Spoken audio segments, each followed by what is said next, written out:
Craftsman Days are here at Lowe's with big savings on the tools you need.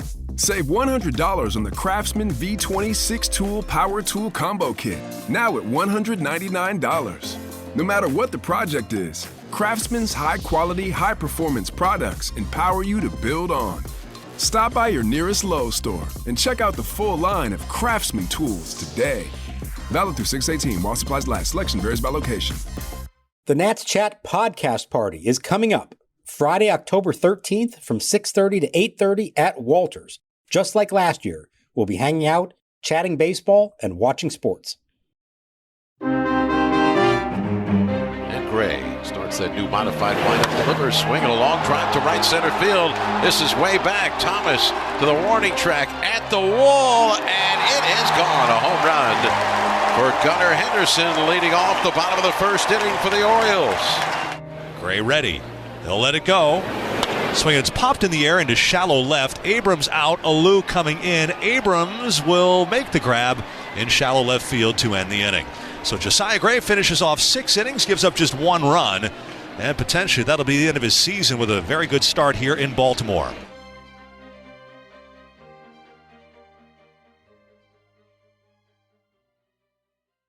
And welcome to Nats Chat for Wednesday, September 27th, 2023, along with MASNsports.com Nationals insider Mark Zuckerman, who was at Oriole Park at Camden Yards. I'm Al Galdi, host of the Al Galdi podcast. Brooks Robinson holds the major league record for most games, 10, in which he drove in the only run in a 1-0 win. And so it was almost eerie what happened on Tuesday evening, hours after we learned of the death of Brooks Robinson at the age of 86, a 1-0 Nationals loss at the American League leading Orioles. Sports are funny that way. Nats this season are 0-3 against the O's, with all 3 losses, shutout losses for whatever reason. Nats now for the season 69-89, including just 8-20 over their last 28 games. But Tuesday was not all bad for the Nats. First of all, Tuesday was Davey Martinez's birthday. He turned 59, so happy birthday, Davey. But also on Tuesday was Josiah Gray ending his 2023 season in fine fashion. And I think we can all say, in the bigger picture, that mattered so much more than the result of this game from a Nats perspective. So good to see Josiah Gray end his season like this. The ERA winds up under 4. Mark, that is what we wanted. That is what we got. A Josiah Gray 2023 earned run average beneath 4. It's funny how it all works out like that, Al, isn't it? We talked about it last time.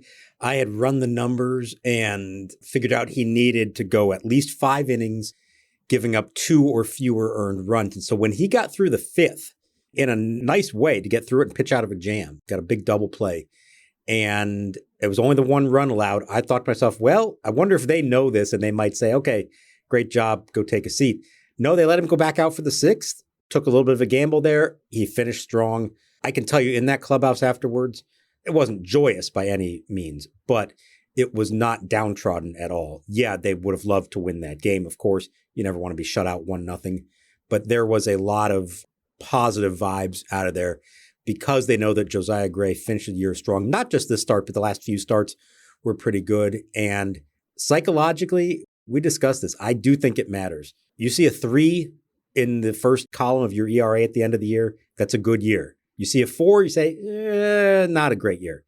May not be that big of a difference. I think psychologically it is a difference. So Josiah Gray on Tuesday evening, in what was actually a terrific pitcher's duel, each team started its best starting pitcher this season. Kyle Bradish, who has been great for the O's, and Josiah Gray, who has been the Nats' best starting pitcher. Gray in this game, 1 run in 6 innings, 7 strikeouts. He gave up just 5 hits, a solo homer, and 4 singles. He issued 2 walks. He threw a good number of strikes, 98 pitches, 63 strikes versus 35 balls. So this was not one of these games in which he allowed 1 run in 6 innings, but, he issued 5 walks or he threw more balls than strikes. Like, no, the process was good. The peripherals were good in addition to the actual results. And so you take a step back and you look at Josiah Gray's 2023 season. He was the Nats' lone all-star this season. He, through July, was having a terrific season. Then came the downturn, a horrendous 6-start stretch that lasted from August 1st through September 3rd. Gray, over those 6 starts, ERA of 8.49, issued a staggering 21 walks in 23 and a third innings. And remember, we also had some ugliness. The final start in that 6-start stretch, 6-4 loss to the Miami Marlins at Nationals Park on September 3rd. Gray in that game gave up 3 runs in the first inning to the Marlins. Among the occurrences in that inning, a 1-out full count ground rule double by Jazz Chisholm on a high fly ball that Jacob Young lost in the sun in center field. And Gray, after the inning, appeared to yell at Young, "Catch the effing ball." And Gray got spoken to by Dominic Smith. Did express remorse in a post-game session with reporters. So that was almost like rock bottom. Gray was given a lengthy break after that game. His next start did not happen until September 14th. But as Mark just mentioned, Gray ends up finishing strong, not just with this outing at the O's on Tuesday evening, but his final 3 starts, 4 earned runs, 17 and a third innings, 21 strikeouts versus 5 walks. It wasn't just this game at the O's. He did have a final good batch of games to where I think you can now look at that 6-start stretch that was bad and say, yeah, that was really bad. But you know what? That was a speed bump to the season, but that by no means defined the season, and that by no means ruined the season. And in the moment, we feared that that stretch was going to ruin Gray's season. And thankfully, that is not what ended up happening. Yeah, 100%. And it showed, and this is an important thing for any young pitcher, that he can make adjustments. He can see what he was doing wrong, address it, figure something out, and get better. You saw the mechanics were better, the command was better. And in this start in particular, what you saw from him was that he used some pitches in big spots that we don't always see him have success with. Fastball, he blew it past Urias with 2 on and 2 out in the second for a strikeout. And then he finished with some big changeups. He hadn't thrown one all night. All of a sudden, he gets to the 5th inning, 2 on, nobody out. Gunnar Henderson at the plate, and Keibert Ruiz calls the changeup, throws a beautiful one to strike him out, then comes back and throws another one to Adley Rutschman to get the 5-4-3 double play to end that inning. And just having that confidence finally in that pitch, they've been pounding into him, as with so many of their pitchers, they say, throw more changeups. He had the confidence to use it in those spots and get outs and to throw his fastball for strikes as well. I think there was some growth here in these starts and some things that he can take into the offseason and say, okay, I can make those adjustments. I can be that guy. He said when he was asked what's the biggest thing he wants to work on this winter, he said it's fastball, mechanics, and command. I think that makes perfect sense. He did a nice job last winter of reducing the home run problem. Basically cut his home run rate in half from last year to this year. The walks, though, were actually up this year. And that's the next step he's got to take. And to do that, you got to get ahead with fastballs early. It starts with that. And then you can go to your other stuff. I think he realizes that. He's seen he's able to have some success doing it and now wants to work on that in the offseason. What I liked about him was at the end of this night, he was pleased with the finish, genuinely pleased with the season that he had. But the next sentence out of his mouth was, I can do better. There's still more room to grow there, that he gets that and understands it. And he's not content to have a 3.91 ERA in 30 starts and 159 innings. Yeah, and those are the final numbers. 30 starts, ERA 3.91. The whip is at 146, so clearly that can be improved upon. But, you think about a couple of things. So this was his age 25 season. There is still plenty of time to get better. And, you also do the compare and contrast with what he had done the previous 2 years. 2021, 12 starts with the Nats, ERA of 5.31. 2022, ERA of 5.02, gave up the Major League worst 38 homers, issued the National League worst 66 walks. I mean, I think an appropriate way to always look at this stuff is if someone had handed you a piece of paper at the beginning of the season and said Josiah Gray will make 30 starts, have an ERA of 3.91, cut the home run rate essentially in half, still have a problem with walks, but this is what he'll do, I think every Nats fan would have signed that piece of paper, because going into this season, we didn't know what to think about Josiah Gray. Coming off back-to-back years in which he posted ERAs of above 5 with the Nats, you kind of said to yourself, man, if he doesn't demonstrate significant improvement this season, what exactly are we looking at here? Like, when exactly is it going to happen? Is it going to happen with him with the Nats? And I think now you can talk to yourself and say, you know what, this guy is going to work out, or at least you can have that belief that he's going to work out. I mean, we know that he is such a key piece in this rebuild. And, whether he can be like a certifiable ace or more of a number 2, like however you want to view it, can he be a good starting pitcher? And I think this season he gave you real reason to believe that he can be a good starting pitcher at the Major League level. Yeah, absolutely. I mean, the last time the Nationals had a starter reach 150 innings with an ERA under 4, it was 2019. Now, they had 4 of them that year, including a guy under 3, and we know how big a difference that is. But the last 3 years, they have had nobody combine both the success and the length that he provided them. Now, there's, again, more. He can go there. He can get deeper in games. He can be more efficient. And these are all things that he wants to do to improve on. But I agree. I think at the start of the year, you put those numbers out there, how he'd finish the year. You say, absolutely, that's a significant improvement. We'll take that in a heartbeat. I think the only reason that it at times felt disappointing because the first half was so good and he seemed to take this major leap forward, getting the all-star selection, an ERA under 3 pretty deep into the season. I think late May, early June, it was still under 3. So I think the bar was raised a little bit so that when he did struggle, it felt like more dramatic or more significant. But in totality, I don't think there's any way to look at this as anything other than a really positive year for him. And growth from year to year is exactly what you want.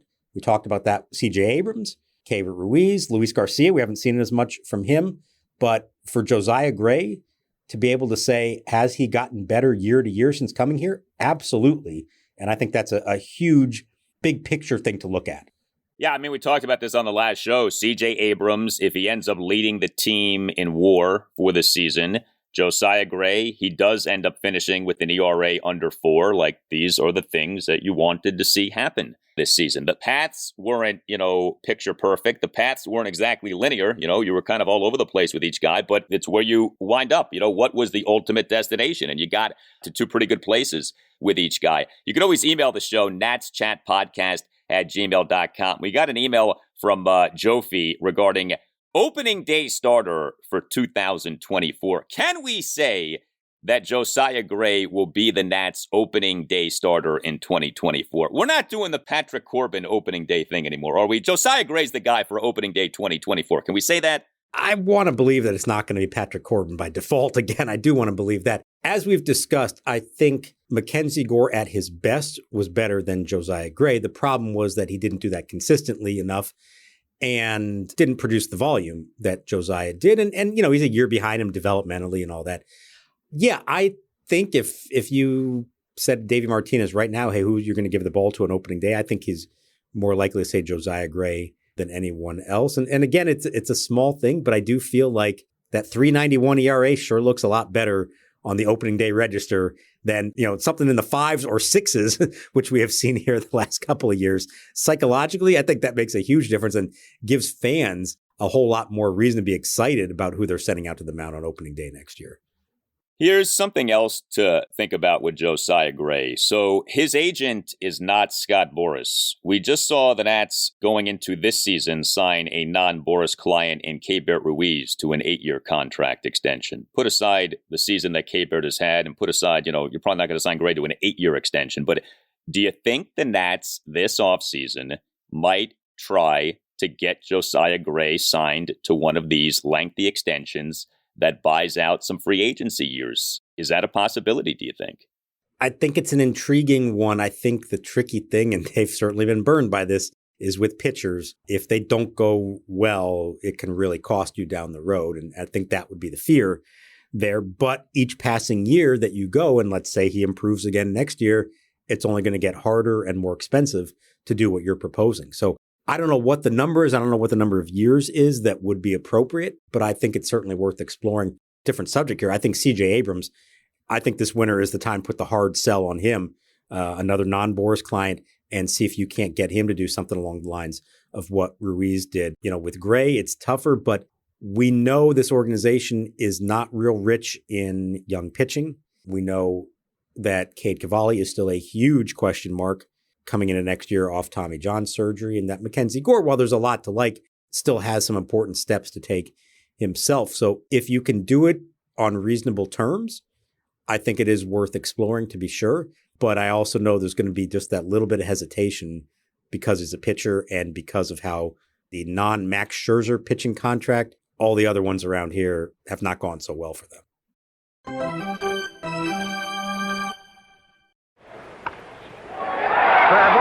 Great play by Robinson. Look at that. Oh, great day in the morning. What a play. Well, he does it in big games. Watch this play. 33-year-old Brooke Robinson going to his right for this one. He goes better to his left than the right, but how can you beat this? And getting a ball away off balance and still there, even though on a bounce. Hey guys, it's Al Galdi here to tell you about another great deal being offered right now by Window Nation to listeners of the Nats Chat podcast. Window Nation is offering you even more. When it comes to new windows, Window Nation always gives you more, but now Window Nation is giving you even more. The more windows that you buy, the more that you save, up to 50% off, plus a lot more. Pay nothing for 2 full years. Another amazing deal on the great windows that Window Nation can provide to listeners of the Nats Chat podcast. Save up to 50% with the purchase of a house of windows. You know, even given what has been happening with interest and mortgage rates, Window Nation still is keeping 0% interest for 2 years.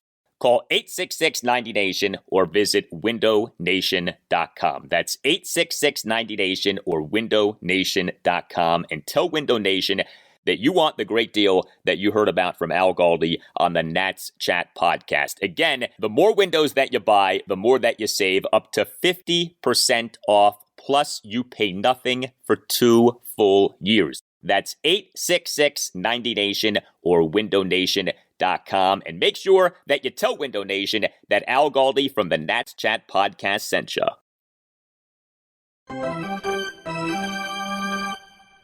So Garcia again, runner breaks for the plate. He's trying to steal home the throw. He's out! He's out! The call at home by Carapazza. He's out! And the Orioles looking to challenge the call at the plate possibly, as Henderson broke on the left-hander Garcia. I saw Henderson judging him the previous couple of pitches and was not shocked that he went. It's worth a challenge for the Orioles at how late in the ballgame. It looked like he got the tag on the shoulder, though. Nats bullpen on Tuesday evening was good. Jordan Weems, a perfect bottom of the 7th with 2 swinging strikeouts. Robert Garcia, a scoreless bottom of the 8th that included a failed attempt at a steal of home by Gunnar Henderson. It was Henderson who hit the home run off Josiah Gray, leadoff homer to right center field for a 1-0 Orioles lead in the bottom of the 1st inning. And then Henderson in the bottom of the 8th, a leadoff infield single on an 0-2 pitch from Garcia on a ball that went off Dominic Smith, who made a nice diving attempt at the ball. But Henderson later in the inning thrown out on an attempted steal of home. This was an interesting strategery moment for the O's here. 2 outs, one of the Orioles' best hitters this season, Ryan O'Hearn, is batting.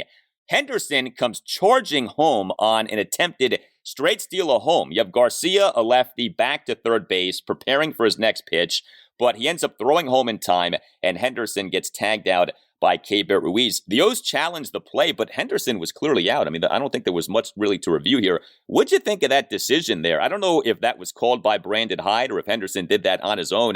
That was gutsy, shall we say, but I don't know that that was the wisest choice by Henderson to attempt that. That is a bold move in a 1-0 game, 2 outs in the 8th, and like you said, one of your better hitters at the plate. Now, clearly he read something that Garcia was not paying attention to him, but I want to give all the credit here to first Keibert Ruiz, who saw it, and you saw him. He didn't stay back behind the plate. He hopped up immediately, put his knee down on top of the plate. I thought maybe that's what they were trying to review. Was he blocking the plate, which I've never even considered as something on a stolen base of home. Thankfully, they didn't call him for that. So Ruiz first, and then Robert Garcia. In that split second, you're the pitcher, and there's chaos going on, and you now see the guy out of the corner of your eye sprinting to the plate. It is really easy to screw that up and commit a balk, either by making an illegal throw or stepping off the mound, just not knowing exactly how to do it. And he did it exactly right. He didn't throw a pitch, but he just threw a nice, solid throw to Ruiz, who was right on top of the plate, and they got him, I think, pretty easily in my mind. I don't love the decision from Gunnar Henderson. I mean, it was a lot of fun to watch. It brought some excitement to a game in which there wasn't a whole lot exciting going on. But boy, if he tried to do that in a really meaningful game, or if the Orioles weren't quite as close to clinching the division as they were, if it was a little closer race between them and the Rays, and something like that could cost you, yikes, that's a bit much from the young, very talented Gunnar Henderson. Yeah, probably going to win American League Rookie of the Year. He's having some season. So The Nats in this game were rather feeble offensively. This was one of the worst, maybe the worst offensive game for the Nats this season. I mean, it's hard to think of one that was worse than this, but no runs, just 3 hits, all of which were singles, 2 walks, 0 for 5 with runners in scoring position. Now, the O's weren't much better offensively. Neither team had a hit the entire game with a runner in scoring position. Like I said, Kyle Bradish was the Orioles starting pitcher. He is having an excellent season. He now for this season, 29 starts, ERA of 2.86. But man, this was rough to watch from a Nats perspective. I mean, you go to the top of the 9th, Yennier Cano, the Orioles closer, is in there. A perfect top of the 9th, 3 swinging strikeouts, which were of the Nats' numbers 2 through 4 batters. Lane Thomas, Keibert Ruiz, Joey Meneses, all down swinging against Yennier Cano in that top of the 9th inning. Yeah, I mean, there was very little reason to think they were going to do anything against Cano, and there was very little reason to think they were going to do anything against Bradish. I mean, a few hard hit balls. Joey Meneses drove a ball to the warning track in center that off the bat, I think a lot of people thought might be gone on a cold, rainy night. It just didn't travel. But to me, the frustrating part of this is they didn't have many opportunities. There really were only 2 of them, the 2nd inning and the 4th inning, where they had multiple runners on base. And in each case, the hitters who then came up with a chance to do something were Dominic Smith, Ildemaro Vargas, and Jake Alou. And I'm sorry, those are just not the names you want to see up in those spots. And we've touched on this some, but really over the last month plus of the year, pretty much anybody the Nats have hitting below the 4th spot in the lineup has been awfully weak. Now, maybe they have their moments here and there, but in the grand scheme of things, once you get past Abrams, Thomas, Ruiz, and Meneses, it's pretty slim pickings, and it's been tough to watch. And so when your only real scoring opportunities come, and those are the hitters that are up, it just kind of feels deflating. And I think this is something that's going to be important for them moving forward. If they're going to improve as a lineup, they've got to have more depth to it. They've got to have guys hitting 5th, 6th, and 7th at least who give you a chance in those kind of spots. Now, we know there are kids coming, and hopefully that will help bring depth to a lineup that sorely needs it. Maybe there's a free agent or 2 they can acquire in the offseason, short-term fixes who can help them out there. But boy, it's disheartening at times to see the back half of this lineup late in the season. And it's a shame because when you get good pitching performances like they did, not just from Gray, but from the bullpen as well, all it would have taken is 1, maybe 2 meaningful hits in big spots to win that game, and it changes the whole dynamic of it. Yeah, I mean, when you think about the Nats season, it's hard to sit here and say the pitching did its part and the hitting is what failed this team. Like, no, both things failed the team. But I have wondered, we've talked about this, if the Nats just had a lineup that was a little bit better, hit some more home runs, drew some more walks, like was a more appropriate fitting lineup for Major League Baseball in 2023, what might this season have looked at? Because at times, the pitching has been rather good, right? Like the bullpen was on a run for a pretty good chunk of this season.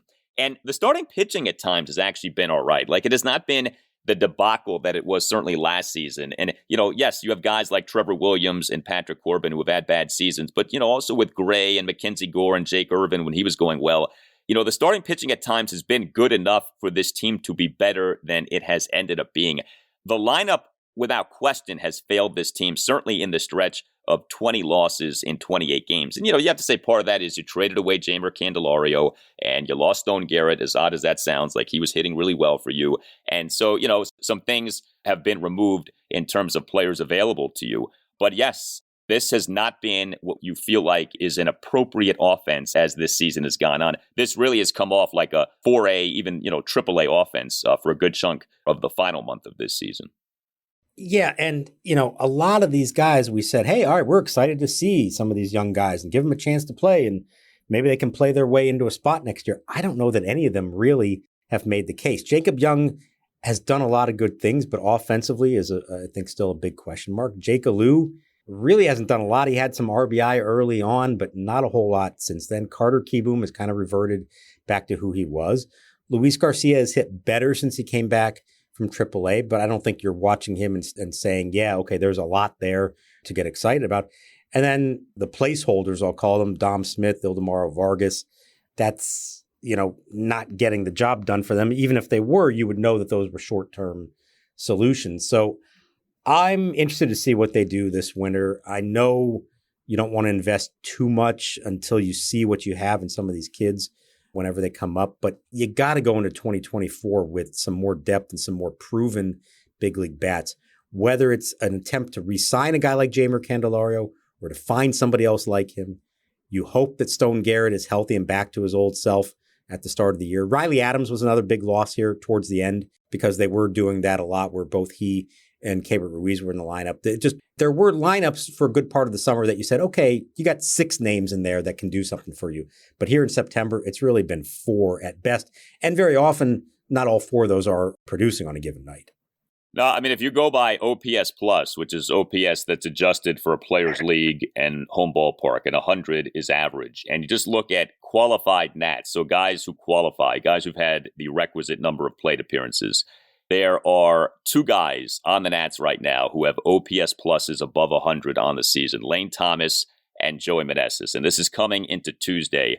Thomas at 115, which is pretty good. Meneses at 102, which is a little above league average. Everyone else below league average. Like, that's what this lineup has been for this season. And the other guys who are above 100 are guys like Victor Robles and Riley Adams and Stone Garrett, who didn't play enough this season to qualify. So, Stone Garrett was good, but as the season went on, would he have continued to be that good? I think that's a fair question. Like, I don't know that he was going to continue to hit the way that he was hitting. So no doubt the offense has been an issue.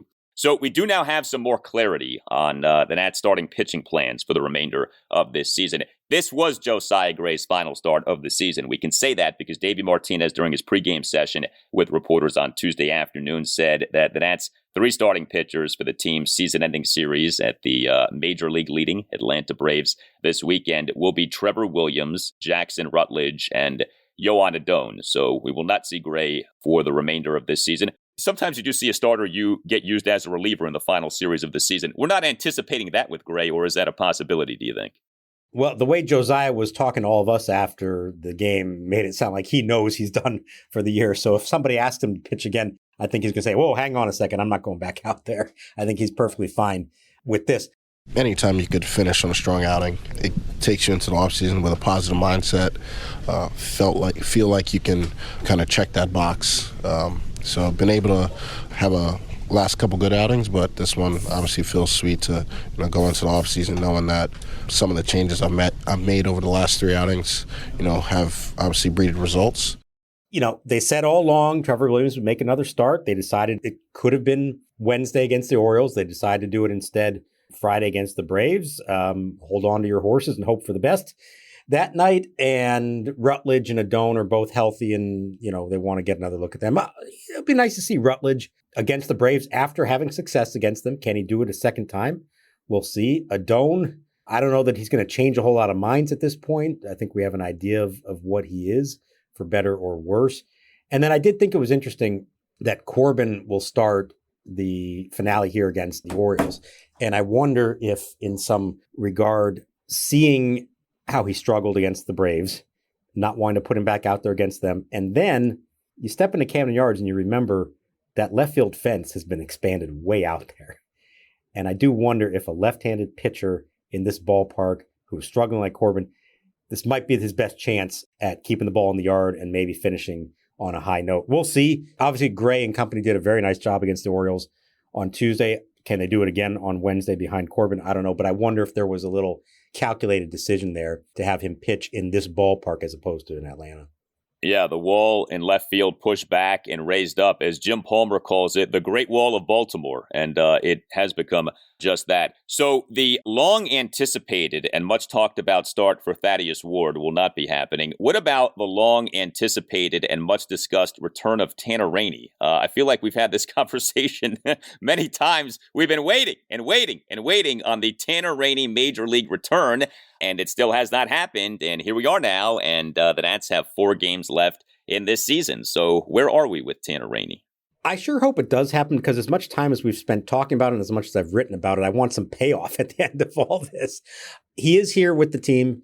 He threw a bullpen session on Tuesday. I think they want to activate him. Maybe as soon as Wednesday, maybe more likely on Friday. I think the issue is more who would lose their spot for him. Davey did mention some of these relievers he's a little concerned about their workload and being worn down. He mentioned Kyle Finnegan and Hunter Harvey and Jordan Weems. Now, Weems pitching this game looked great for an inning, a scoreless inning, 2 strikeouts. We didn't see Finnegan or Harvey, but I think the issue there is they all want to keep pitching and they're all healthy. I think we can see what Finnegan has been in September and wonder if he has worn down, he's just out of gas. But, he doesn't want to end the year like that and be shut down. So I think it's just a question of what's the maneuvering to maybe open up a spot for him. But I feel like they are acknowledging that Rainey is physically fine and ready to go. And they would like to get him out there just so he feels good about himself going into the offseason. So my guess right now is that we will see him maybe come Friday, but it's not a certainty. And they're still trying to figure out the machinations of how that'll work. So Tim Shover's just suggested this. Now that Josiah Gray's done for the season, couldn't you do something with him? Could you put him on the injured list and activate Rainey via that? Sure, if you can convince the people who need to be convinced that he's injured. You're not supposed to just put a guy in the IL unless he actually has something the player has to sign off on it. Now, he talked about how great he felt in this game. So all of a sudden, oh, wow, my arm, something hurts. We'll see. Maybe they can do that. It's a good question. Or, Corbin after the game on Wednesday, maybe all of a sudden his hamstring acts up on him. I don't know. There are ways to do it, but I think they're just trying to figure out what makes the most sense. Well, maybe Josiah Gray can visit the same doctor who diagnosed Chad Kuhl's foot injury, and we can figure something out that way. Perhaps that's the route to take. You tell us what you think. Hit us up on Twitter at @Nats_chat. You can email the show, natschatpodcast@gmail.com. You also can find us on our website, natschatpodcast.com. It is at that site that you can get yourself a Nats Chat Podcast t-shirt. It is also on that site that you can listen to our interview with the now retired Nationals reliever, Sean Doolittle. He joined us last season. He was great. We had a lot of fun talking with Sean, and so we're actually going to leave you with a portion of that interview at the end of this episode, and then we certainly want to encourage you to check out that conversation if you haven't yet heard that. All Nationals radio highlights on Nats Chat are courtesy of 106.7 The Fan. A thank you to Tim Newmark for the Nats Chat podcast music. Visit timnewmark.com. Next up for the Nats is Game 2 of this 2-game series at the O's. Wednesday evening at 6:35, Patrick Corbin versus Grayson Rodriguez is the pitching matchup. For Mark Zuckerman, I'm Al Galdi. We thank you for listening, and we'll talk to you next time on the Nats Chat Podcast. 2-0 the count, swinging a ground ball right side. Tozier to his left has it. Edge of the outfield grass. Throw to Zimmerman at first. It's a 1-2-3 inning for Sean Doolittle, getting the Nationals to within 3 outs of a trip back to Los Angeles for a decisive Game 5 of this National League Division Series.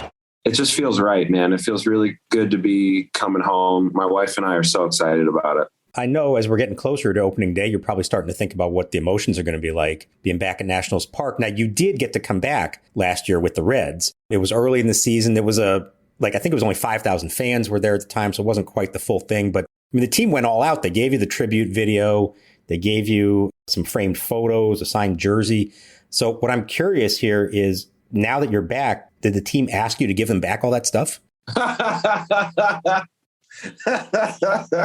Yeah, the jersey that they gave me that was signed, they took it back and I had it dry cleaned, so all the autographs are no longer on it, and so I think it's hanging in the locker right now. That was one of the highlights of my career. I didn't even pitch in that series. I was actually coming into the game, I think that night, the first night of that series, and as I got to the gate of the bullpen, they started to pull the tarp and we ended up getting rained out, and I ended up not pitching. But that video and being able to come out and meet Davey and Zim and Huddy at home plate and, get some presents, man, it was way more than I expected, probably way more than I deserved, to be honest. But I get emotional still thinking about it. And the emotions on opening day are going to be a lot. I'm really excited about it already. Please turn your attention to the field and welcome back two-time All-Star and 2019 World Series champion, Sean